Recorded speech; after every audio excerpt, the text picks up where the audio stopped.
one of the collaborators at Instagram Connection for Educators, as well as TPT author at From September to Mrs. May. And I'm here with you today for a little bit of exciting news. We over at Instagram Connections for Educators wanted to make our page more hands-on and bring you even more tips for better using Instagram for your TPT store and your educational journeys as a whole. So we came up with this idea of having a weekly video series, and each week we'll be talking about different themes to help you better use Instagram to market your TPT products and to just connect with educators from across the globe. So today will be a little bit of an introduction. However, there is going to be tips that can help even more advanced users. So there's a little bit of something for everyone. So we can't wait to get started with this series. Stay tuned every Tuesday for new videos. So everyone's first question, of course, is why Instagram? I'm already on all of these other social media platforms. What about Instagram is different? What am I not getting out of all these other social media platforms that I could be getting out of Instagram? And for me, there's several reasons for that. The first is that it's free. Of course, a lot of social media programs are free as well, but there's often a lot of money that can go into them as far as paid promotions, things like Tailwind, things like that. So Instagram for me has not cost me a single dime. If you would like, you can promote your post, and it comes at a very low cost, but personally, I haven't had to use that yet at all, and I'm still reaching a wonderful audience on Instagram. So being free is huge for me. Number two is that it takes up less time. Out of all of the platforms that I am on, Pinterest, TPT itself, Facebook, all of those pages, I spend the least amount of my time on Instagram, and yet I'm yielding better results. So 5-10 minutes a day is really all you need to put into this to make sure that your post is engaging and that you're reaching the audience you would like to. Now, of course, just like anything else, you can spend far more amounts of time on Instagram, but really 5 to 10 minutes is all you need every single day to make sure that you're staying current on Instagram. The next is that you're able to reach a younger audience on Instagram. So while there are people of all ages that are on Instagram, of course, there is a younger audience that is on Instagram more than any other social media site. So you may be having great sales right now, but unfortunately, this demographic that you're marketing to is going to retire sooner rather than later. They're no longer going to have a need to buy products from your store because they'll no longer be in the classroom. Instagram is a great way to reach those first-year teachers and student teachers. College kids are all on Instagram, and they're all looking for ways to connect with Instagram to other educators to help them out during those first few years in the classroom and even before that in their college experience. So it's a great way to market to a whole new demographic that you may not have reached before.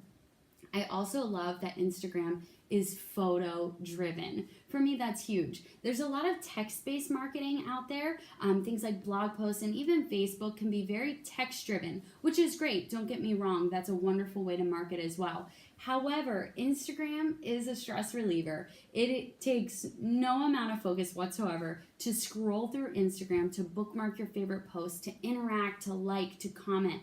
It's just far easier for me, and it's less stressful too. I love being able to look at everybody's photos and to see what they've captioned them for and to get new ideas for my classroom. The other thing that's great about Instagram is that it's mobile. A lot of social media sites like Facebook and Pinterest started as desktop applications, so you would have to go to a traditional www website to be able to access them. And while smartphones have become prevalent in our society, they have transferred over to mobile apps. However, I usually find with those sites that I prefer the desktop version. Instagram is the opposite. It was made for your mobile device. It's a newer social media, meaning it started out on phones. So it's far easier to use on your smartphone and on the go. So even if you just have a couple minutes between meetings, you're waiting for students to come into your room, you're doing whatever you might be. If you're on public transportation waiting for your commute, there's time for Instagram because it's all at the touch of your fingers at your phone. Lastly, just from a personal aspect, Instagram is number 2 at driving sales to my site, second only to the TPT search engine itself. So, like I said, I'm putting not a lot of time into it, and yet I'm yielding great results.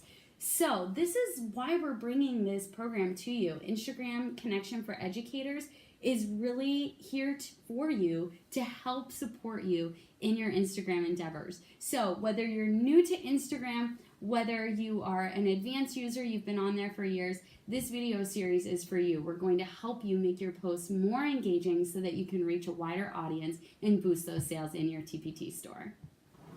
So today I'm going to be walking you through just the daily routine I do to post onto Instagram from my phone. As you can see, I'm using an iPhone. However, this will be very similar for Android users and other phone users as well. So first things first, you have to establish what are you going to post. I like to, in my photos section, I like to keep an album that is called Ready to Post. And these are just the photos that I have not yet posted to my Instagram that I would like to. So that helps me be a little bit more organized. So now that I've decided what I would like to post, I go into Instagram itself. It opens to my feed. So this is all of the people that I'm following. This is all of their posts all in one convenient location. So what I want to do, rather than scroll through other people's posts, I want to create my own. So I'm going to hit this plus right there in the bottom center, and you'll see these photos come up. So I would like to post this series of photos. However, I'm going to show you a little trick first. So earlier in the week, I wanted to post 2 pictures. I wanted to post this photo of me in my Be Nice to Your Teacher, Santa is Watching shirt. And I also wanted to post a picture of my staff all wearing the shirts. So you can see here that Instagram naturally is in a square. And that doesn't really work for this picture because, as you can see, I've cropped out people here on the right and left. I don't want to do that in my post. So a little trick to get around that is you just hit this little arrow button in the bottom left-hand corner. It will shrink your picture to fit the screen. So now you don't have to worry about cutting anyone off. While that is a good trick to use, it wasn't going to help me because, as you see, I was going to add in this picture of myself. Well, now I have cut off my picture. I've cut off either my feet or my head, depending on how I want to do that. So that little trick wasn't going to work for me, but there is another way to get around that. If you go into your photo section and you take that photo that is not fitting the Instagram screen, see, it's not the square that Instagram wants. All you need to do is take a screenshot of it. Then we will go back over to Instagram. I'm going to use that selfie, and then I'm going to add the screenshotted version. So now you can see I have both of these pictures. They're different dimensions, and Instagram is just recognizing this white bar in the top and bottom as part of the picture. So that is a little way that you can get around sizing issues. So again, today, that's not the post here that I want to show you, but I did want to show you that trick for sizing. Today I am posting these photos, and they are already a square, so I don't have to worry about any sizing issues that I might have. So I'm going to the first one. This is going to be the first thing people see when they scroll by my post. However, I want to put other slides in or other photos in as well. So I'm going to push this button here in the bottom right-hand corner. It looks like a bunch of squares stacked on each other. This will allow you to post multiple photos in the same post. So there's number 1. Here's number 2 I'm going to add. Then we'll go to number 3, 4, 5, and 6. So now I actually have 6 photos in my post, and you can do up to 10 as of right now on Instagram. So now that I've got those all decided, you can see by the little numbers, those are the ones that are going to be in my post. I'm just going to push next. This next screen lets you put filters on all of your posts, and you can also preview it as well, as you can see up here. Now these, again, I made these images on my computer, so they don't need a filter, but I will show you how to do that. If you use these filter selections along the bottom, you are filtering all of the posts at once, which is nice to give your posts a uniform look. However, as we know, one filter, it's not a one-size-fits-all situation. This one might look better on Moon. The next one could be better on Lark, Juno. You just have to kind of experiment to see which filters look best on your post.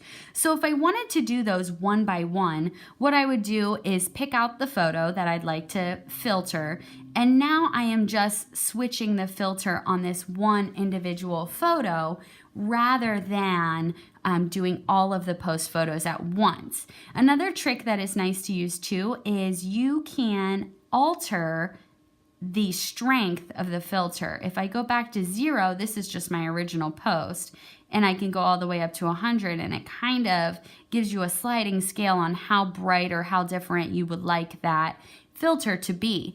If you click on the photo, you can see what it is like before the filter and then after. And actually, I like this Juno filter, so I might be using this on my post. Let me go see how that looks.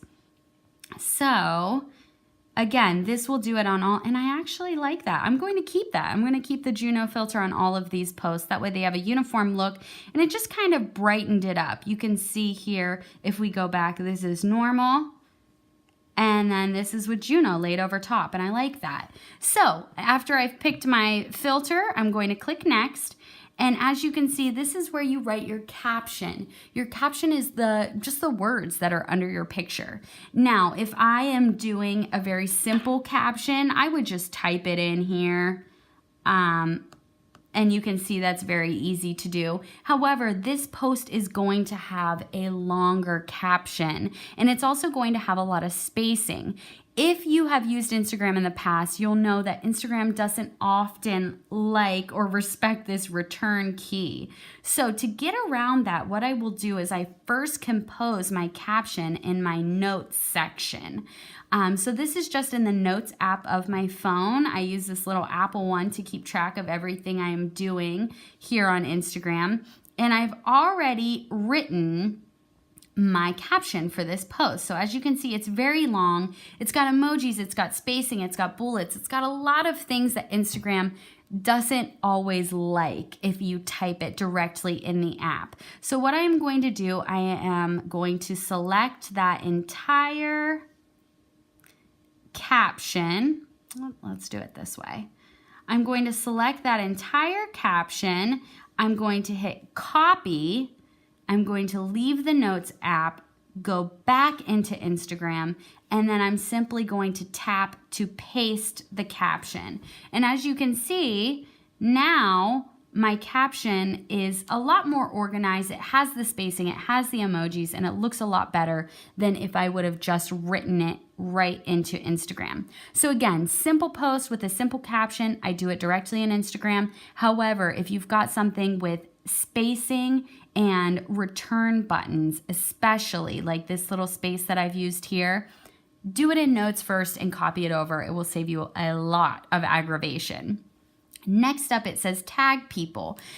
You don't have to tag somebody in every single post. However, if you're taking a post with maybe a coworker or that's on Instagram as well, or maybe you're using a tool from a certain educational company or even a product by another TPT author, you are going to want to tag them in your post. This not only gives them some recognition, which is also really nice to do to shout out some other people who are helping you in your classroom, but it also helps your audience by learning where can I get these same products too.